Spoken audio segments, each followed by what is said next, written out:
Bonjour à tous, donc moi c'est Nadia Loriga et je suis une passionnée de tarot et je vous donne quelques petites leçons de tarot et notamment on regarde les cartes une par une depuis quelques semaines.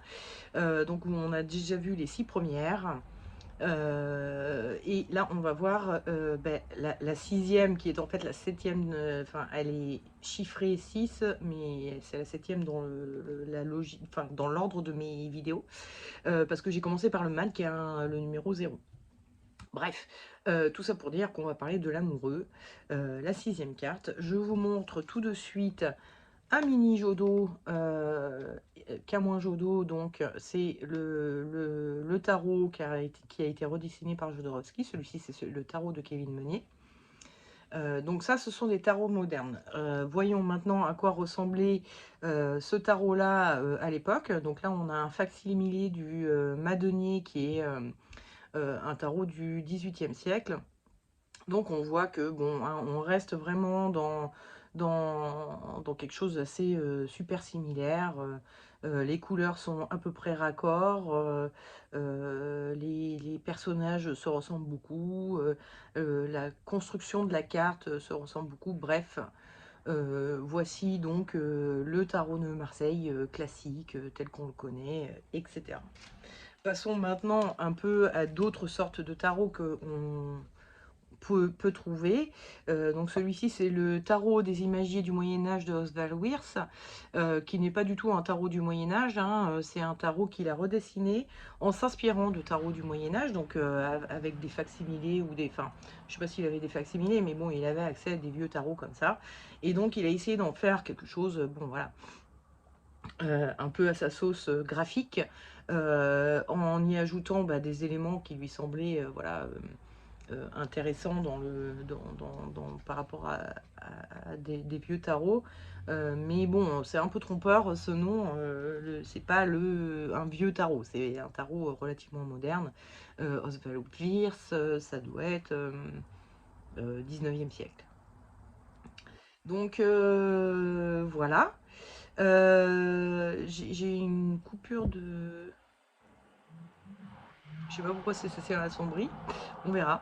Oswald Wirth, bon, on voit que il respecte à peu près, hein, on a un personnage central.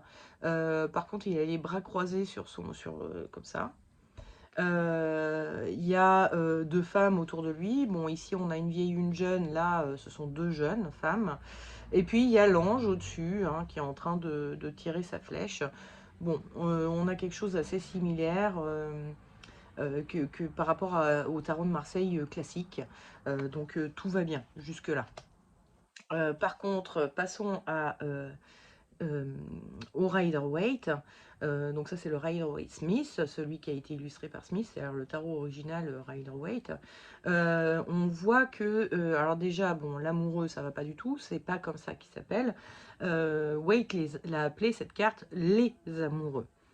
Et on voit qu'on n'a plus trois personnages en bas, hein. On a toujours l'ange au-dessus, bon, qui a plus du tout la même tête d'ailleurs, hein. C'est plus un petit Cupidon, c'est un méga gros ange.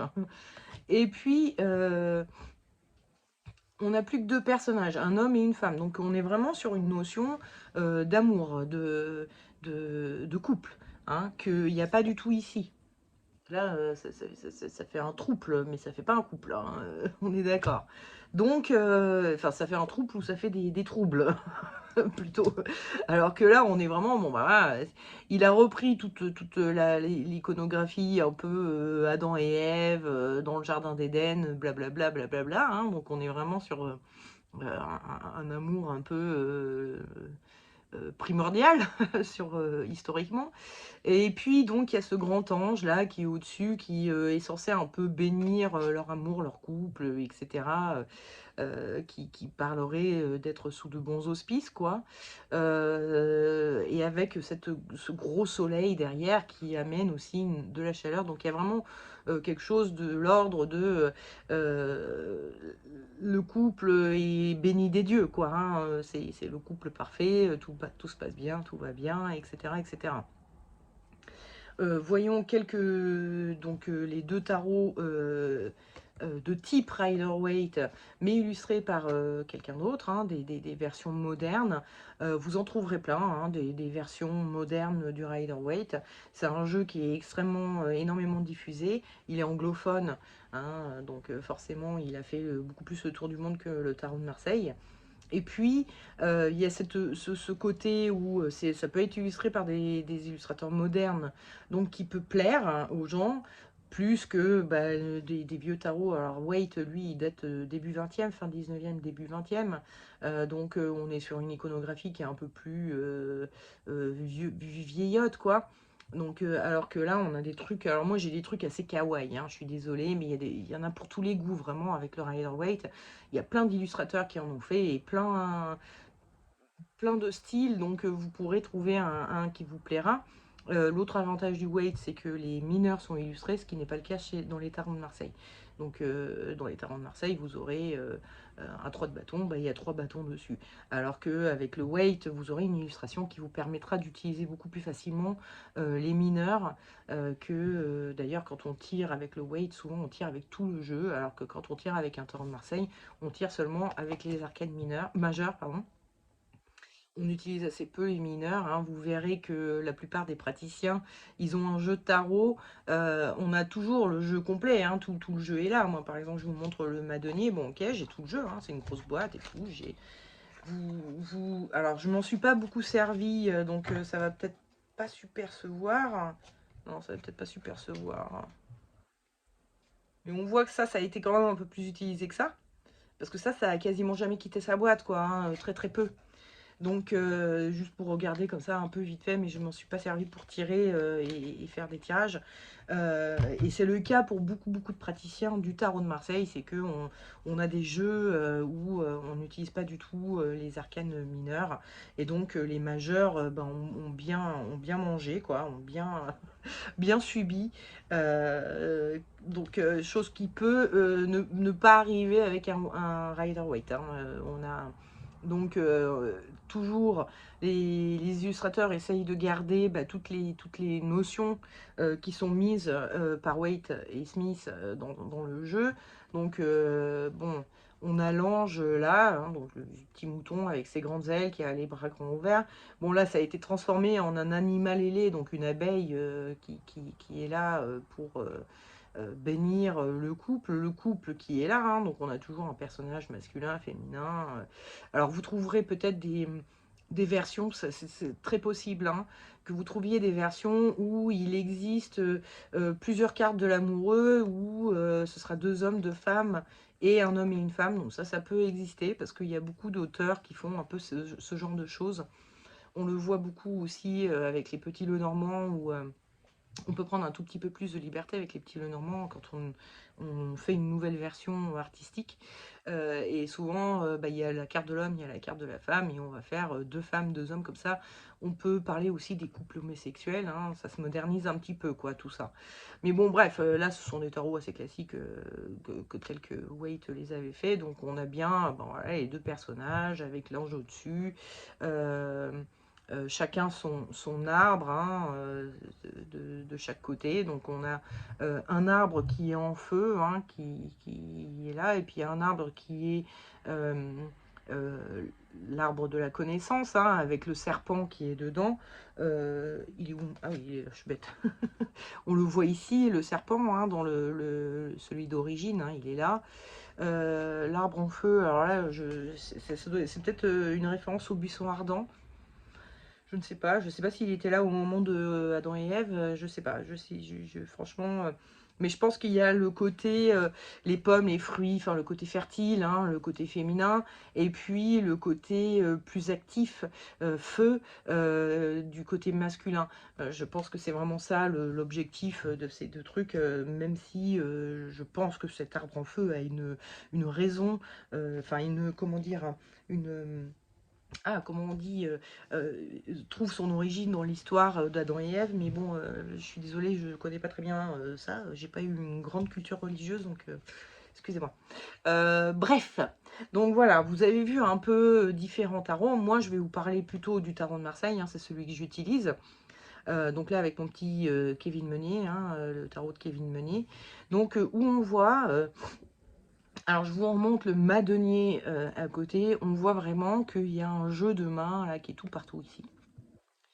Qui est présent dans les tarots de Marseille, hein. Donc, les jeux de main, ça fait penser au fait de vouloir toucher, se toucher, d'avoir quelque chose, voilà, de très tactile. Le fait qu'ils soient nombreux aussi, c'est le fait de se rassembler, de vouloir discuter, se rassembler avec les amis, papoter. Ça peut être un peu cancané aussi, hein, le côté faire des commérages, quoi. Alors, ça, tout le monde le dit, hein, évidemment. Donc, ce personnage a un pied qui part dans un sens, un pied qui part dans l'autre. Donc, comme s'il ne savait pas trop sur quel pied danser. Donc, c'est vraiment, contrairement à ici, hein, là, on est d'accord, on n'est pas sur une question de choix. Là, on est sur une question de, est-ce que je prends la vieille, est-ce que je prends la jeune? Là, on est plus sur une question de, non, c'est elle, la femme ou l'homme de ma vie, quoi. Il y a pas de question à se poser. Là, on est vraiment sur du choix, une question de choix à faire. On ne sait pas quel choix faire. Il y a donc la vieille qui va pouvoir parler de la femme d'expérience. Enfin, on va pas, parce que en fait, comme je vous l'ai déjà dit, vous pouvez être une femme et être l'amoureux, vous pouvez être un homme et être une des deux femmes. Enfin bon, il n'y a vraiment pas de notion de, de genre, voilà. Donc c'est pour ça que j'ai un peu keblo sur le côté la femme qui a la connaissance et la femme qui a la jeunesse, ça peut être n'importe qui. Mais bon, d'un côté, on a donc l'expérience, la vieillesse, la sagesse, etc. Et de l'autre côté, on a la candeur, la jeunesse, la beauté. Donc, ça peut être un peu un choix à faire entre quelque chose d'expérimenté ou quelque chose de plus novateur. Donc quelque chose qui roule bien et quelque chose que, bon, bah, là, on ne sait pas si ça va marcher. Alors on voit que là, elle a ses petites fleurs et tout, c'est vraiment genre la belle, un peu bête. Et puis là, elle a une espèce de couronne de laurier, donc on est plutôt sur quelqu'un qui a roulé sa bosse et qui a un certain nombre de connaissances. Et puis il y a ce petit ange qui est au-dessus. Donc déjà qui peut parler de vouloir des enfants, hein. Si on regarde, en fait, on pourrait voir comme une bulle dans une BD où il y a quelqu'un qui dit ben, moi je veux des enfants. Ça peut être ça. Donc, en tout cas, le côté chérubin peut faire penser aux enfants, peut faire penser un peu. Alors, aux messagers, c'est pas terrible, hein, parce que on est quand même sur 3 personnages, on sait pas qui va recevoir. Bon, on sait pas trop. Alors sur ce jeu-là, le chérubin a les yeux bandés, ce qui veut dire que non seulement le choix, c'est pas lui qui va le faire parce qu'en fait c'est lui qui va choisir à sa place, mais en plus lui-même il sait même pas qui il va choisir parce qu'il y voit rien. Donc alors par contre, ça c'est un rajout, enfin certains tarots l'avaient, voilà, Kevin l'a mis, mais c'est pas le cas dans tous les tarots, hein. Là sur le Madoni, il y a pas de bandeau sur les yeux du Cupidon. Il n'y en a pas non plus sur celui de Jodo. Donc on n'est pas sur un truc qui est pour tout le monde. Le cas, le côté, en gros, le hasard va décider pour nous, limite, quoi. Mais par contre, il y a surtout cette notion, hein, quel que soit le jeu, où lui, il essaye de faire un choix, mais finalement, c'est toujours l'ange, donc quelque chose d'extérieur, qui va décider à sa place. Hein. Il n'aura pas le choix, c'est pas un vrai choix, c'est plutôt un dilemme. On sait que bah, voilà, il va falloir aller vers l'un ou l'autre, et donc il y a un espèce de dilemme, de déchirement entre les deux. Et puis voilà. Pour le côté un peu plus vécu de ces personnages. Donc quand on se met à la place, donc là il faut avoir 2 potes avec vous qui vont faire tous les personnages quoi avec vous. Et bon, l'angeau, ça va être un peu plus compliqué, mais vous pouvez, je sais pas, monter sur une table et faire comme si vous étiez au-dessus des autres personnages. En tout cas, si on se met à la place de ces personnages et qu'on se met dans la position de ces personnages, et regardez bien la position des mains, C'est un truc de fou. En fait, on se rend compte que là, ce personnage a la main sur l'épaule. Imaginez-vous en train de mettre la main sur l'épaule de quelqu'un d'autre. C'est comme pour dire, attention. Donc ce personnage est peut-être en train de dire à lui, attention. Et à quoi qu'est-ce que sa main est quand même très proche de ses attributs. Donc c'est un peu, attention où tu vas mettre ça, quoi. Et là, on a ce personnage-là qui dit moi, ce que je veux, c'est son cœur. Alors que lui, son bras, il va... déjà, il a sa main sur sa ceinture. Donc déjà, c'est au niveau de la ceinture que ça se passe. Et qu'est-ce qu'il veut? Bah, c'est plutôt un enfant, justement. Lui, il cherche pas le cœur, hein. Lui, il cherche à se reproduire, quoi, en gros. Donc, il y a vraiment un truc qui se passe quand on prend la position de ces personnages, où on a d'un côté ce personnage-là qui s'inquiète pour lui, comme si c'était sa mère, en fait, qui est en train de dire « Oula, qu'est-ce que tu m'as trouvé une gourgandine, là fais gaffe de ce que tu fais avec elle, parce que ça peut... Surtout que c'est un jeu qui date du Moyen-Âge, hein, donc vous imaginez bien que la première fille qui passait, si on l'engrossait, c'était un peu la merde, quoi. On était un peu coincé à vie avec elle, quoi. Donc la mère est en train de dire, fais gaffe un petit peu à ce que tu es en train de faire. Elle est en train de dire, ah là là, je l'aime. Et lui, il est en train de dire, j'ai des besoins physiologiques que j'ai envie de combler là tout de suite maintenant. Voilà. Donc on est vraiment sur des vécus de personnages, ou des besoins physiologiques, c'est-à-dire, bon, j'ai envie de tremper ma nouille, ou un besoin de reproduction, c'est-à-dire là c'est bon, j'ai envie de fonder une famille, j'ai envie de, il y a quelque chose voilà où j'ai envie de passer à l'étape supérieure de la vie adulte, quoi. Après, il y a quand même un espèce de tiraillement entre l'un et l'autre quand on joue ce personnage, hein, où on est vraiment un peu tiraillé entre, bah, écouter, entre guillemets, une personne qui est plus âgée que nous et qui nous explique comment que la vie, c'est pas comme on l'imagine quand on a 20 ans, et puis ce personnage qui nous fait très envie, etc. Donc voilà, voilà. Dans ces aspects négatifs, enfin dans ces aspects positifs, à parler donc, j'avais dit, hein, de réunion d'amis, de se retrouver, d'avoir un côté un peu de papillonner, hein, de vouloir passer de l'un à l'autre, de ne pas faire le choix, parce que on dit souvent que c'est la carte du choix, mais c'est aussi une carte qui peut vouloir dire pourquoi faire un choix, hein, vous pouvez avoir tout. Donc il y a vraiment ce côté un peu papillonné et tout ça, donc ça peut aussi parler dans son aspect négatif. Bon, c'est quelqu'un sur qui on va pas pouvoir compter beaucoup, hein, qui va peut-être avoir tendance à nous tromper ou à pas vouloir s'engager. Ça peut vouloir parler de cancanage, hein, ça discute, ça papote et tout, mais dans son côté négatif, la discussion, c'est de faire des commérages, des médire, etc. Et de quoi pourrait-on parler de plus de plus ça parle un peu de jeunesse aussi. Si on se situe là, hein, si le personnage, entre guillemets, qui vous saute aux yeux au moment où vous tirez cette carte, ça va parler un peu de jeunesse, hein. Surtout face à elle qui a une certaine sagesse, une certaine connaissance, une certaine expérience de la vie, etc. Lui, il n'en a pas du tout. C'est un petit blondinet, on voit qu'il est tout jeune. Donc ça va parler un peu d'immaturité, d'où le côté papillonnage, d'où le côté je préfère sortir et m'amuser, hein. D'ailleurs, c'est assez rigolo, si vous regardez de loin, on pourrait voir des personnages qui sont en train de danser, et puis là, il y a une boule à facettes qui est en train d'illuminer.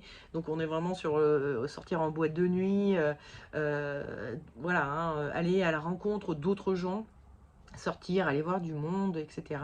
Et donc, dans ces aspects négatifs, c'est pas être capable de se fixer, pas être capable de rester chez soi pour fonder une vraie famille, etc. etc. hein. Donc, il y a d'un côté, vraiment, ça dépendra de la façon, déjà d'une, de la question, et de deux, de la première chose qui vous sautera aux yeux. Ça peut soit vouloir parler de quelqu'un qui aimerait fonder une famille, soit parler de quelqu'un qui n'est pas du tout, qui n'est pas capable de s'attacher à quelqu'un suffisamment longtemps pour fonder une famille.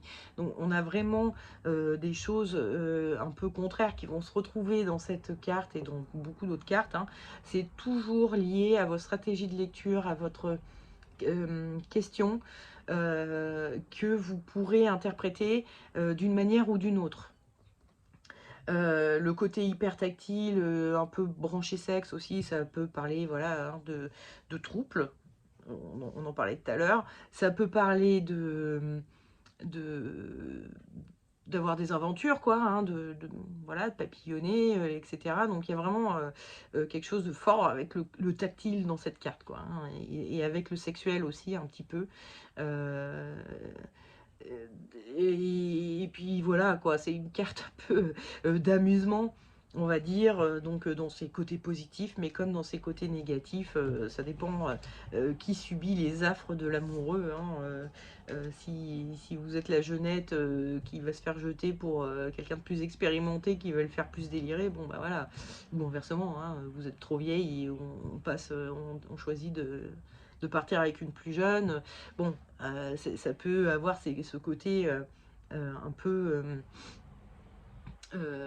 négatif, mais en positif, voilà, ça va juste parler de fraîcheur, de jeunesse d'esprit, de voir du monde, de se retrouver entre amis, etc., quoi.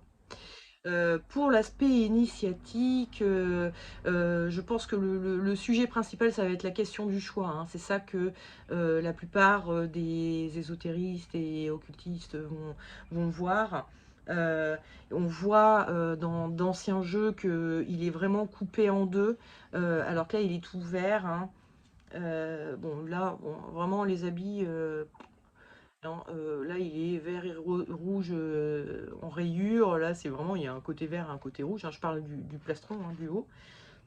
Là, il est tout vert. Bon, bah, c'est voilà, hein. D'où le fait que moi, les couleurs, bon, c'est pas mon délire.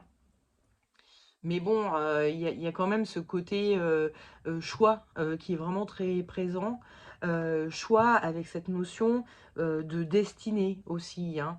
C'est-à-dire que parfois on croit avoir affaire à, enfin, que c'est du libre arbitre et en fait non. On peut être donc un peu, comment dire, embarqué par nos pulsions, donc les pulsions de vie, de mort, enfin surtout de vie et de peur de mourir, etc. Des pulsions animales un petit peu. Je sais plus ce que j'étais en train de dire, ben merde alors. Les pulsions, oui, ok. Le choix, ok. Bon, écoutez. Ah oui, j'étais en train de parler du destin. Voilà, c'est ça. On y revient, on y revient. On a donc un ange qui est en train de choisir pour lui, comme si ça peut être un ange, hein, ça peut être le destin, enfin voilà, comme vous voulez, mais ça peut être aussi des choix qui sont faits de façon inconsciente. Vous pensez faire preuve de libre arbitre, mais en fait non, c'est votre éducation, votre génétique, votre culture familiale ou du pays de votre nation, enfin du pays d'où vous êtes né ou d'où vous venez. Ça peut être quelque chose de l'ordre de fidélité familiale. Enfin voilà, on peut être totalement en croyance qu'on est le décisionnaire des choix que l'on fait, alors qu'en fait, pas du tout. On n'est pas du tout décisionnaire, c'est quelque chose de beaucoup plus enfoui qui a choisi pour nous. Et vous vous rendez pas compte, bon déjà, on réfléchit pas à respirer, c'est un truc qui se fait de façon inconsciente. Donc il y a plein de fonctions comme ça, vitales. Tous nos organes fonctionnent sans qu'on leur dise il faut que tu fonctionnes, hein. Donc voilà, il y a plein de choses qui sont faites inconsciemment. Et puis finalement, même dans nos actes, dans nos paroles, dans nos pensées, il y a beaucoup de choses qui sont faites de façon inconsciente et on croit que c'est nous qui avons choisi et en fait non, pas du tout, hein. La plupart des choses que nous faisons sont quand même vachement déterminées et si en plus on rajoute par-dessus ça le côté destin que certains voient dans le monde, ben voilà quoi, hein. Ça veut dire qu'en fait on ne fait aucun choix, nos vies sont prédestinées, notre libre arbitre va plutôt consister en la façon dont on va gérer les choses qui nous arrivent d'un point de vue plus émotionnel. Donc notre libre arbitre va se situer beaucoup plus sur le côté émotionnel et encore, il y a beaucoup de choses évidemment qui sont liées à notre inconscient, à notre culture, etc. etc., etc.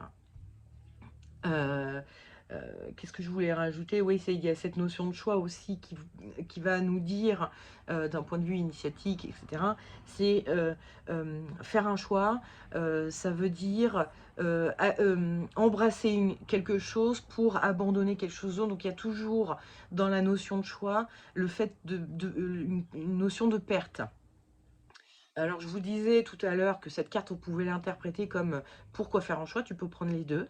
Mais d'un point de vue initiatique, la plupart du temps, ça nous dit plutôt faire un choix, ça veut dire renoncer. D'un côté, on choisit une chose pour renoncer à l'autre. C'est forcément, il y a deux parties. Quand on fait un choix, il y a deux parties. Je reste là ou je vais là. Je vais dans tel pays ou dans tel pays. Je vais dans tel boulot ou je reste dans celui où je suis. Il y a forcément un choix. Pardon, oui, forcément un choix. Il y a forcément le renoncement d'une chose pour l'acceptation d'une autre. Donc c'est un peu ça que ça veut dire. Ça veut dire, d'un point de vue initiatique, que dans la vie, les choix nous amènent à renoncer à des choses pour en embrasser d'autres, et que c'est comme ça qu'on évolue. Donc il va falloir abandonner des choses pour accéder à de nouvelles choses. Voilà, voilà. Bon, après, je pense avoir fait à peu près le tour. Je ne sais pas si j'aurais des choses à rajouter. Non, non, non, non. Voilà. Je vais en rester là pour l'amoureux, hein, d'accord. Et puis je vais vérifier parce que mon écran s'est assombri à un moment donné parce que j'avais plus beaucoup de batterie. Il est branché, mais il a dû avoir un petit bug. J'espère que c'est pas sur la vidéo, que je suis pas obligée de tout recommencer. Voilà, donc bah, si je suis pas obligée de tout recommencer, bah, je vous fais des gros bisous. Et puis je vous dis à la prochaine pour la justice. Je vérifie. Non, c'est le chariot. Pardon. Vraiment, excusez-moi, je suis pas douée avec les chiffres. J'arrive pas à me souvenir de l'ordre des cartes. C'est fou, fou, fou. Bref. Donc la prochaine fois, on parle du chariot. Voilà. Allez. Ciao, bise.